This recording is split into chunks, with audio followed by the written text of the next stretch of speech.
کمرے میں رونے کی آوازیں تھیں۔ اس کا بھائی پتہ نہیں کن سوچوں میں گم تھا۔ اس نے عروج کی طرف دیکھ کر ایک وقت کے لیے اسے حیران کر دیا۔ اب اگر تمہاری آواز آئی تو عروج کے لہجے میں ڈر پیدا کر دیا۔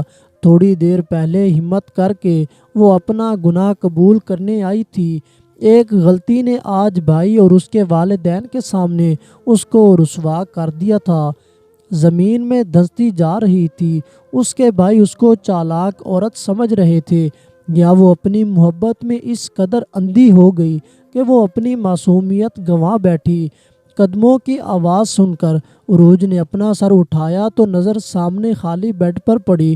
اس کا بھائی جا چکا تھا، ساتھ وہ اپنی عزت بھی آج بھائی کی نظروں میں گنوا چکی تھی۔ وہ جانتی تھی اب اس کا بھائی اس کے تینوں چھوٹے بھائیوں سے کرے گا۔ شہزاد احمد اس کی پہلی محبت ہے، جس سے اس کی ملاقات یونیورسٹی میں ہوئی تھی، اور پہل ہمیشہ شہزاد کی طرف سے ہوئی تھی۔ ان کی دوستی کب محبت میں بدلی، عروج کو احساس تک نہ ہوا۔ جس دن شہزاد دکھائی نہ دیتا اس کا پورا دن خراب گزرتا، اس کے بغیر بے چینی ہو جاتی۔ ایسا ہی ایک دن تھا جب وہ بنا بتائے چھٹی کر بیٹھا، اور عروج جو آج اپنے اسپیشل ڈے اتنا تیار ہو کر آئی تھی، سارا موڈ خراب ہو گیا۔ لیکن نہیں، چھٹی سے پہلے ہی شہزاد اسے یونیورسٹی کے گیٹ پر ملا، اور اس دن عروج کی سالگرہ کا حیرت انگیز تحفہ دیا۔ اس سے اظہار محبت کر کے شہزاد احمد کی دی ہوئی رنگ اس کی انگلی کی زینت بنی۔ دل سے سر آنکھوں پر رکھا۔ اس کے بعد سے عروج الگ ہی دنیا میں کھو گئی۔ پڑھائی سے زیادہ اس کی توجہ کا مرکز اب شہزاد احمد تھا۔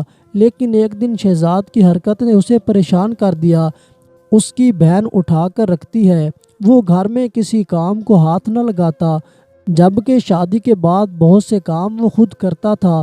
کبھی اس نے عروج کو کام کی وجہ سے کبھی زور نہیں دیا تھا، اور نہ ہی کسی بات پر ڈانٹا تھا، بلکہ اس کے بنائے ہوئے کھانے کی تعریف کرتا، اسے باہر گھمانے لے جاتا، اس کی ضرورت کا خیال رکھتا، ایک شوہر اور باپ کے سارے فرض نبھاتا۔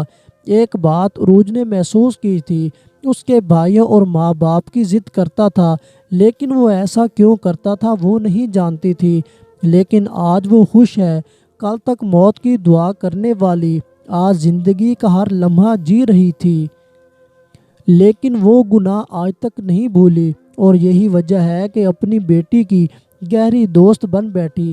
پہلے میں اس دن کو کوستا تھا جو دل لگی کے لیے شیروں کی عزت پر ہاتھ ڈالا، لیکن اب سوچ رہا ہوں یہ وقت نہ آتا تو آج تک بے حس بنا صرف خود کے لیے احساس رکھتا، صرف اپنے بارے میں ہی سوچتا، اور اسے زندگی کا ہر لمحہ ہر چیز ہمیشہ یاد آتی رہی۔